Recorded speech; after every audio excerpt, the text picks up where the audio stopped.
구약성경 출애굽기 14장 15절에서 16절입니다. 다 같이 읽습니다. 여호와께서 모세에게 이르시되 너는 어찌하여 내게 부르짖느냐?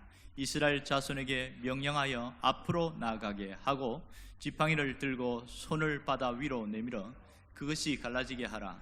이스라엘 자손이 바다 가운데에서 마른 땅으로 행하리라.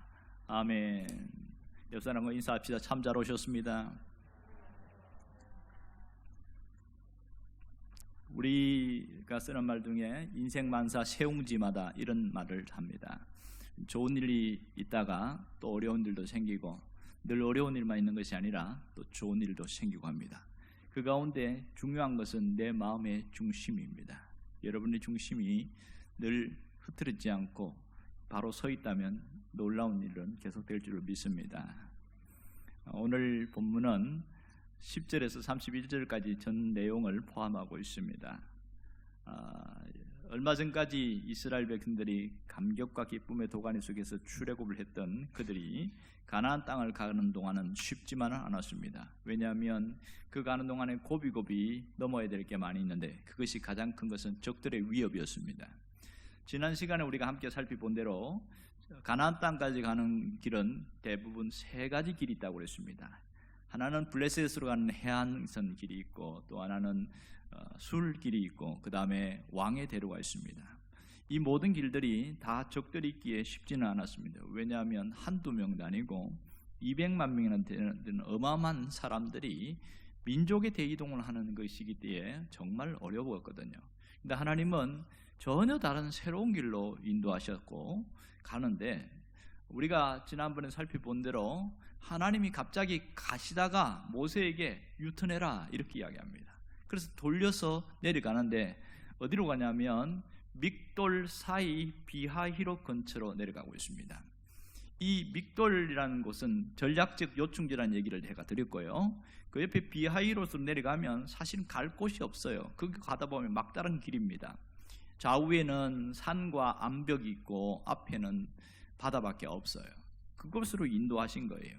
그 가면서 무슨 생각할까요? 하나님이 알아서 해주시겠지, 그런 긍정적인 생각을 갖고 있는 사람도 있을 것이고, 또 이 길로 가면 우리 꼼짝없이 당하는데 그런 두려움 속에 있는 사람도 있습니다. 아니나 다를까 이 첩보를 입수한 바로가 그 모든 군사를 총동원하여 이끌고 왔습니다. 이 소식이 이스라엘 백성들에게 알려지자 그들은 온 몸이 부들부들 떨렸고 낙담하고 주저앉고 두려워서 아우성을 쳤습니다. 이때 나타난 반응이 뭘까요? 가장 먼저는 모세에게 원망하겠지요. 모든 비난의 화살이 모세에게 돌아갈 수밖에 없습니다. 당신이 우리를 이곳으로 인도했기 때문에 우리가 이렇게 이꼴되는 거 아니냐, 충분히 비난받을 만하지요. 그럼 모세도 할 말이 없는 거예요. 하나님이 가라고 해서 갔지 내가 오자고 한 것도 아니고, 이런 상황입니다. 모세도 당황하기는 마찬가지였고, 모든 사람들이 이 긴박한 상황 속에서 끝났다, 이것이 그들이 갖고 있는 생각들이었습니다. 그런데 이때에 모세는 하나님 앞에 사생결단하면서 엎드립니다. 하나님, 이 상황을 어떻게 해결해야 됩니까? 이 위기 상황을 어떻게 풀어나가야 됩니까? 그렇게 하나님 앞에 엎드렸을 때에 하나님의 응답이 왔는데 의외로 참 간단합니다. 그것이 오늘 우리 읽은 15절에 나옵니다. 여기 한번 읽어봅니다. 너는 어찌하여 내게 부르짖느냐? 이스라엘 자손을 명하여 앞으로 나가게 하라. 이게 하나님의 해답이었습니다. 여러분 생각해 보세요. 지금 어디로 가라는 건가요? 앞으로 나가라는 건데 앞에 뭐가 있어요? 바다가 있습니다. 바다를 향해서 나가라는 거, 이게 무슨 말이 되는 소리입니까? 이게 무슨 응답이에요? 이게 무모한 직진을 하라는 건데, 사실 가라는 것은 무슨 말입니까? 가서 빠져 죽으라는 얘기와 별반 차이가 없잖아요. 왜 이런 말도 안 되는 그런 명령을 하실까? 우리는 성경을 이미 다 알기 때문에 별로 긴장감도 없고 그런 충격도 없습니다. 그러나 그 당시에 있는 사람들의 입장에 가보면 이 말은 어마어마한 충격이에요. 말도 안 되는 일이거든요. 자, 놀라운 건 뭐냐면 하나님이 이 홍해를 갈라놓고 가라고 했어요. 가르지도 않은 상황에서, 아무것도 없는 상황에서 가라고 했어요. 두 번째지요. 전혀 아무 일도 일어나지 않은 상황에서 무조건 앞으로 먼저 가, 이것이 하나님의 명령이었습니다. 만일 여러분들에게 이와 똑같은 명령을 하신다면 여러분은 어떻게 하실 겁니까? 정말 하나님의 명령이니까, 하나님이 말씀하셨으니까 죽더라도 가야지 하고 이 홍해에다가 발을 딛고 갈 사람이 몇 명이나 있겠어요? 이건 틀림없이 하나님이 잘못 말씀하신 거다. 어떻게 사람 보고 죽으라고 할 수 있느냐? 그러면서 자기 생각, 자기 판단대로 돌아가려고 하는 것이 거의 맞을 겁니다.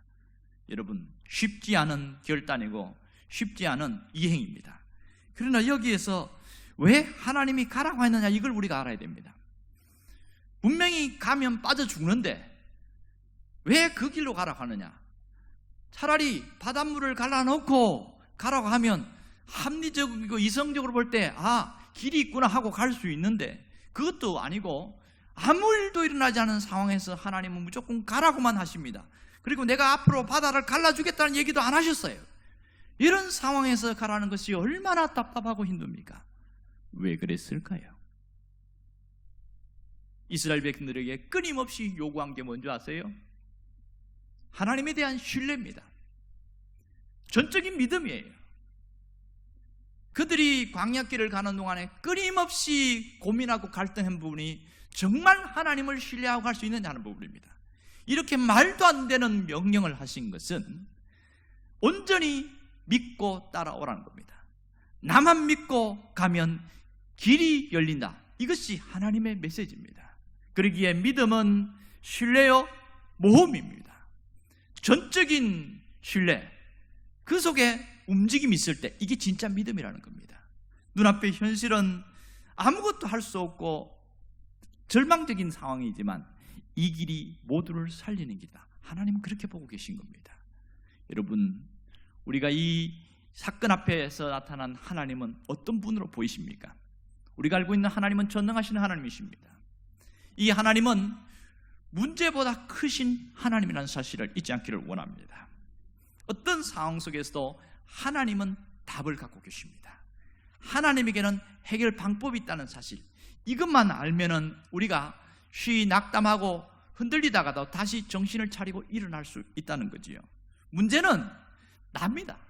내가 전적으로 믿고 갈 것이냐, 내 생각으로 아니라고 판단 내리고 멈출 것이냐, 그것이 우리의 모든 미래를 결정하는 경우가 많습니다. 여러분, 19절을 함께 읽어봅시다. 이스라엘 진 앞에 가던 하나님의 사자가 그들의 뒤로 옮겨가매 구름 기둥도 앞에 뒤로 옮겨, 이렇게. 여러분, 지금 이스라엘 백성이 갈 때에 구름 기둥, 낮에는 구름 기둥 이렇게 움직였고 밤에는 그것이 불기둥으로 바뀌었잖아요. 이렇게 갔는데 위기 상황 속에 설상가상이죠. 갑자기 구름 기둥도 뒤로 가버렸어요. 얼마나 당황스러웠을까요? 그들을 인도한 가시적인 하나님 인도가 있구나, 그걸 알 수 있는 그 구름 기둥이 뒤로 움직였을 때에 이것은 무슨 뜻입니까? 하나님께서 선택하라는 사인을 주신 거잖아요. 이것은 그들을 외면한다는 얘기가 아니라 믿음으로 선택할 수 있는 신호를 하나님이 주신 거예요. 그러기에 그들이 뭔가 선택할 수 있도록 시간과 기회를 주셨습니다. 그것이 바로 20절 말씀 함께 보겠습니다. 20절 말씀. 애굽 진과 이스라엘 진 사이에 이르러서니 저쪽에는 구름과 흑암이 있고 이쪽에는 밤이 밝음으로 밤새도록 저쪽이 이쪽 가까이 오지 못하더라. 자, 여기 보면 시간이 많이 지났다는 걸 알 수 있죠. 지금 보면 분명히 구름 기둥이 이동했는데 갑자기 불기둥으로 바뀌었어요. 그러면 낮이었다가 해가 져서 밤이 됐다, 이 뜻입니다.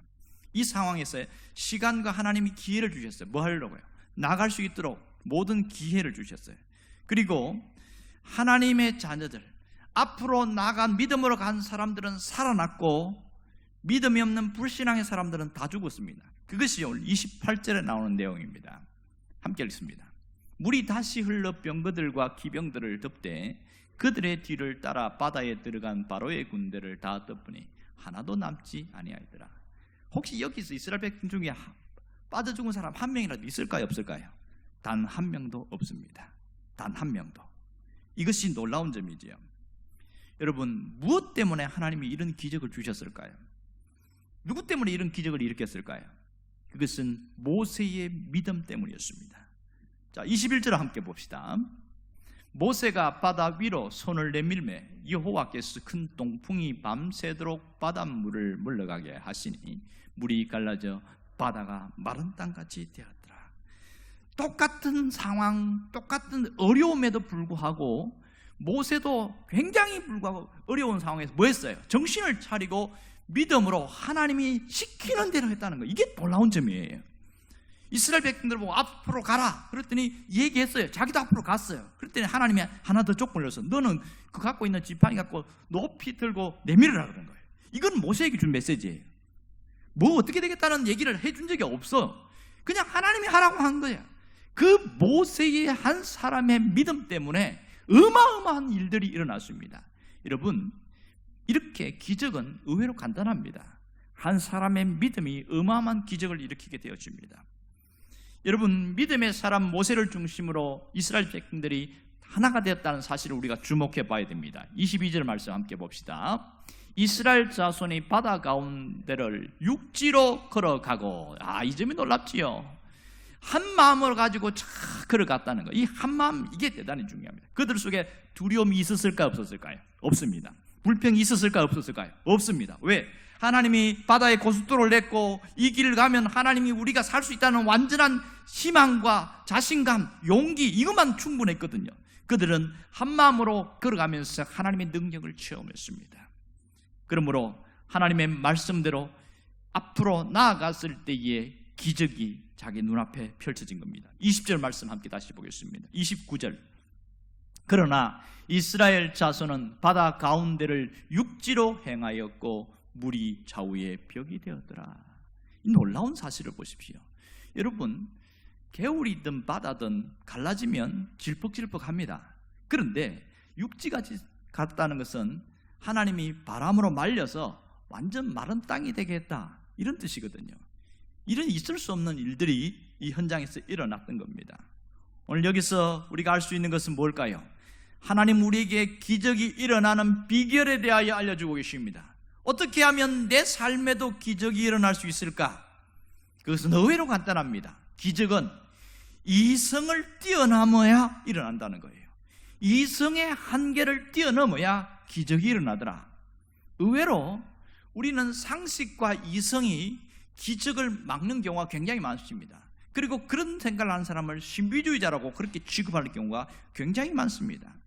이성의 한계를 뛰어넘지 못하면 우리는 늘 우리의 현상에 머물고 그 자리에서 살아갈 수밖에 없는 경우가 굉장히 많습니다.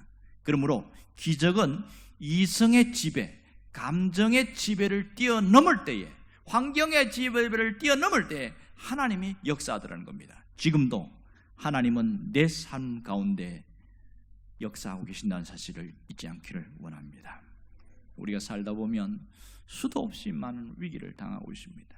지금 우리가 겪고 있는 현실도 위기 가운데 있고 이게 앞으로 어떻게 될지 암담하고 불투명한 것이 사실입니다. 그러기에 위기가 반복되고 반복될 때 첩첩산중이라는 말을 하고 진퇴양난이라는 말을 하게 되어집니다. 굉장한 위기가 우리를 힘들게 합니다. 여기서 많은 사람들이 견디다 못해서 주저앉는 경우가 허다합니다. 그래서 나온 유명한 중국 속담이 있잖아요. 가자니 태산이요 돌아서자니 숭산이라. 둘 다 넘을 수 없는 산이라는 겁니다. 이것이 우리 삶의 현실에 피부적으로 와닿을 때, 그것이 경제적인 문제나 자녀의 문제나 당장 우리 눈앞에 현실로 올 때는 굉장히 힘듭니다. 믿음을 가진 사람도 힘듭니다. 여러분, 착각하는 분들이 있는데요, 믿음을 막 가지고 믿음이 좋은 사람들은 안 힘든 줄 알아요. 돈이 없어도 잘 사는 줄 알아요. 절대 그렇지 않습니다. 사는 건 똑같아요. 뭐가 차이 나냐? 내가 앞으로 어떻게 할 것인가, 어떤 결정과 행동, 이것만 다른 거예요. 다 똑같습니다. 여러분, 오늘 우리가 어떻게 해야 위기를 넘기고 어떻게 해야 우리가 잘 이겨낼 수 있을까요? 중요한 것은 하나님이 어떤 분인지를 알아야 됩니다. 오늘 이 말씀 속에서 우리가 알 수 있는 하나님은 어떤 분이십니까? 문제보다 크신 하나님이십니다.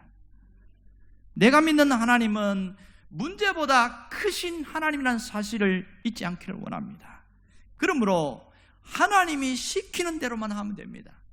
하나님이 제시하는 그 방법대로만 가면 의외로 우리는 이길 수 있습니다. 굉장히 쉽게 이겨나갈 수가 있어요.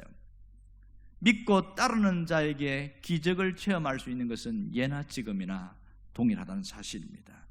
여러분, 이들이 만일 그럴 사람은 아무도 없겠지만 앞으로 직진에 나가라 이렇게 했을 때에 그간 빠져 죽는데요 하면서 그렇게 난 안 갈랍니다 하고 되돌아갔다는 사람이 있었다면 어떻게 될까요?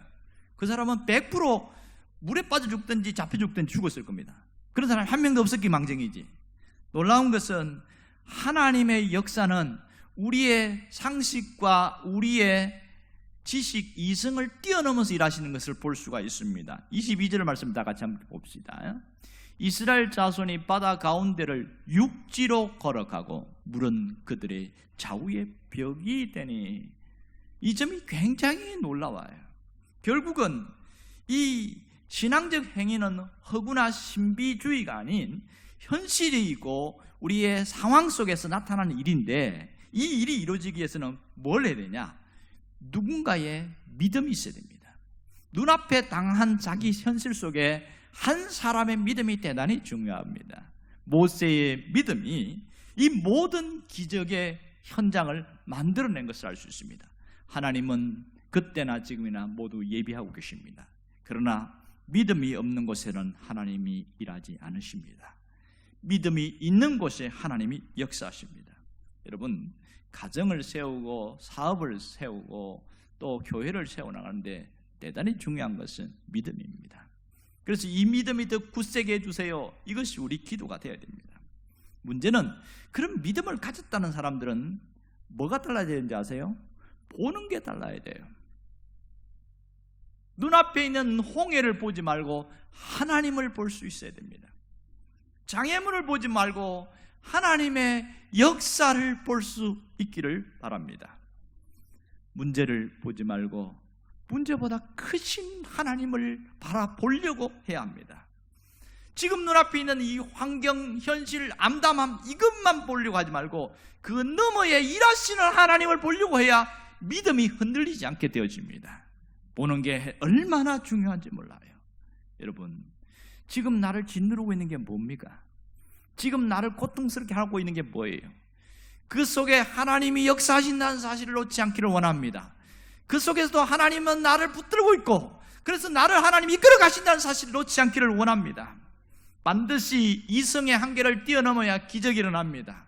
감정의 지배를 뛰어넘어야 기적이 일어납니다. 모든 경험의 한계를 뛰어넘어야 하나님이 역사하십니다. 환경의 한계를 뛰어넘어야 환경 너머에 계신 하나님의 역사를 볼 수가 있습니다. 그러면 왜 안 되는지 아세요? 과거의 실패의 경험, 과거의 안 좋은 경험들이 우리 발목을 많이 잡아요. 기도를 해보신 분은 내 옛날에 기도해봤는데 안 되더라, 이것이 발목 잡습니다. 기도를 안 하신 분은 어쩌다가 기도 한두 번 하고 왜 하나님이 안 해주냐고 또 그렇게 또 항의를 하기도 하고, 모든 것은 우리 생각 속에서 모든 걸 판단 다 해버려요. 하나님이 일하실 것을 준비하고 있는 그 하나님을 보지 못하고 결정내버리기 때문에 뭔가 이루어지지 않는 경우가 얼마나 많은지 모릅니다. 그러면 지금 나를 지배하고 있는 것이 뭐냐는 거예요. 이성인가 감정인가, 환경인가 현실인가, 아니면 지식인가 내 경험인가, 나를 지배하고 있는 게 도대체 뭐냐는 거예요. 이 나를 지배하는 것이 믿음이 되어지기를 원합니다. 그 믿음을 가지고 나가는 사람들은 이겨낼 수 있어요. 그 어떤 아잔 브라흐마라는 사람이 쓴 술 취한 코끼리 길들이기라는 책이 있어요. 그 책을 읽으면 첫머리에 보면 앞부분에 이런 얘기가 나옵니다. 삶에서 우리를 힘들게 하는 것은 원하는 것을 이루지 못했기 때문이 아니라 마음을 내려놓지 못했기 때문이다, 이렇게 써놨어요. 처음에는 이게 뭔가 하고 읽고 또 읽어보니까 이게 와닿는 거예요. 뭔가 우리가 힘들어진 것은 내가 이루지 못한 것보다 내가 뭔가 붙들고 있는 것, 내가 놓지 못한 것, 이런 것이 우리를 굉장히 힘들게 하더라. 오늘 말씀과 빗대어 보면 뭐가 있겠습니까? 바로 안 된다고 생각하는 의식입니다. 과거의 경험, 이런 것들이 붙들고 있어서 더 힘들어진 거라는 것을 알 수가 있습니다. 그분이 뭐라고 그랬냐면 코끼리에게 끌려다니지 말고 당신이 코끼리를 부리는 주인이 되십시오, 이렇게 이야기해놨어요. 환경과 현실은 늘 반복적으로 파도처럼 밀려옵니다. 어려움들이 밀려와요. 거기에 끌려다니지 말고 이것을 뛰어넘어서 내가 움직일 수 있는, 파도가 와도 파도에 쓸려가는 사람이 있는가 하면 파도를 타는 사람이 있습니다. 여러분들은 파도 타기 하는 사람들이 될 수 있기를 바랍니다. 여러분, 우리가 어떻게 하면 모든 현실을 이겨낼 수 있느냐? 정말 중요한 것은 문제보다 크신 하나님에 대한 내 시각이 가슴에 확 붙들어야 됩니다. 문제보다 크신 하나님을 믿습니다. 내 삶에 하나님의 기적이 나타나게 해 주옵소서. 이 기도가 우리의 늘 기도가 되기를 원합니다. 여러분, 문제보다 크신 하나님을 붙들면 의외로 내 마음에 찾아오는 것이 평안이에요. 자신감이에요. 용기가 있어요. 똑같은 현실 속에 죽을 것 같고 다 피폐해지는데 밤잠도 못 자고 이렇게 힘들어가는 상황에서 그 하나님 붙들면 달라집니다. 바라기는 아침에 차를 타기 전에 문제보다 크신 하나님, 내 삶에 기적이 나타나게 주옵소서 한 3번씩만 그렇게 중얼거리고 고백하고 그렇게 움직이면 좋겠습니다. 그렇게 한 3번 하는데 몇 초 걸린지 아세요? 딱 7초 걸려요. 7초. 제가 해봤거든요. 문제보다 크신 하나님, 오늘도 내 삶에 역사해 주옵소서. 누가 바뀌는지 아세요? 하나님이 바뀌는 게 아니고 내가 바뀌는 거예요. 하나님에 대한 태도가 바뀌고 현실에 대한 태도가 바뀌고 내 모든 삶의 중심이 달라지기 시작합니다. 이게 안 되어지는 것을 뭐라고 표현하냐면 제럴드 시처가 쓴 책에 보면 하나님을 제한하지 말라 이렇게 써놨어요. 제럴드 시처라는 사람이 그 얇은 책인데, 우리가 현실에 분명히 성경에는 되어지고 환경에 하나님 역사가 나타나고 있는데 왜 내 앞에서는 안 펼쳐지냐? 그것은 하나님을 제한하기 때문에 그렇다는 겁니다. 하나님은 누구에게도 제한받지 않으시는 전능하신 하나님이지만 우리가 하나님을 제한할 때에 그 하나님의 역사가 제한되더라. 이것이 성경에서 보여주는 내용입니다. 그러면 나 하나님 제한하지 않는데요, 나 하나님 다 받아들인대요, 이렇게 말하는 사람이 있습니다. 제럴드 시처가 한 말은 뭔지 아세요? 두려움에 빠지는 것은 그 자체가 하나님을 제한한다는 거예요. 두려움이라는 건 뭐냐면 마음이 갈라졌다는 뜻이거든요, 원래 뜻이. 그러니까 내가 어떤 것이든 간에 신앙을 가지고 있고 믿음으로 있다가 갑자기 두려움이 쑥 밀려왔어. 그거는 죄가 아니에요. 누구든지 경험할 수 있는 거니까. 그러나 그것 때문에 품고 있고 어떻게 하나, 큰일 났다, 이제는 끝났다, 이제는 안 된다, 그걸 갖고 늘 막 부들부들고, 이게 죄가 되는 거죠. 이게 하나님이 제한하는 거라는 거예요. 사람들은 이것이 얼마나 나쁜 건지 모릅니다. 자기는 기도는 열심히 했지만은 두려움에 빠져있다. 하나님을 제한하기 때문에 아무 일도 일어나지 않습니다. 또 하나는 뭐냐면 의심입니다. 이것을 제럴드 시처는 불신앙이라고 말합니다. 예수님도 이야기했습니다. 겨자씨 하나만한 믿음만 있으면 산도 옮겨지는데 딱 조건이 너희가 의심치 아니하면 그대로 되리라. 주님도 똑같이 이야기했어요. 이 의심이라는 것이 그냥 쑥 들어오는 생각이에요. 쑥 들어오는 생각인데 이걸 내가 여기까지는 아무 문제가 없어요. 이건 죄가 아니에요. 그러나 그 생각에 사로잡혀 있는 것 때부터는 문제가 되어집니다.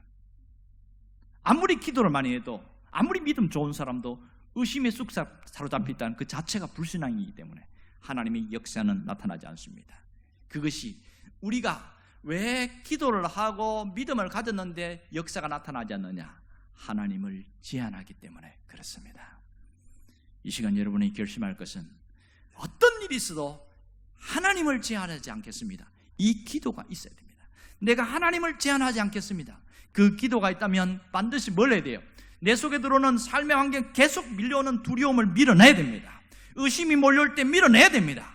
그래서 내 마음에 온전히 하나님으로 채워지고 평안해질 때에 그때부터 하나님의 놀라운 역사는 있습니다. 나머지는 뭐 하면 되죠? 기다리면 돼요. 기다릴 때에 내가 조급해지니까, 그래서 얘기한 게 문제보다 크신 하나님, 내 삶에 기적이 일어나게 해주옵소서. 그것이 기다리는 자가 해야 될 몫입니다. 그러면 반드시 하나님의 역사한 줄 믿습니다. 제가 설교를 준비하면서 수십 번을 반복해서 제가 이렇게 되뇌고 또 되뇌고 묵상하고 또 했어요. 그랬더니 무슨 현상이 생긴 줄 아세요? 마음이 차분해지기 시작하고, 앞으로 일은 지금 이 상황이 어려워지는데 야 이거 어떻게 될까 걱정이 저도 밀려오거든요. 밀려온단 말이에요. 그게 싹 빠져나가는 거예요.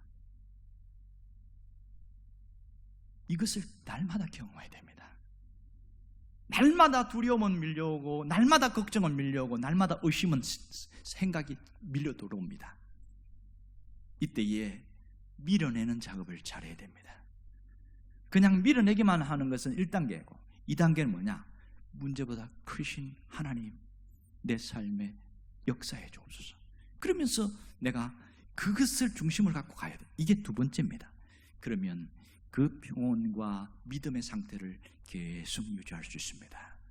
이번 한 주간 동안 반복하고 또 반복해서 내 자신을 이겨낼 수 있기를 바랍니다. 하나님의 역사를 내 삶에 나타나게 할 수 있기를 주의 이름으로 축원합니다. 기도하겠습니다.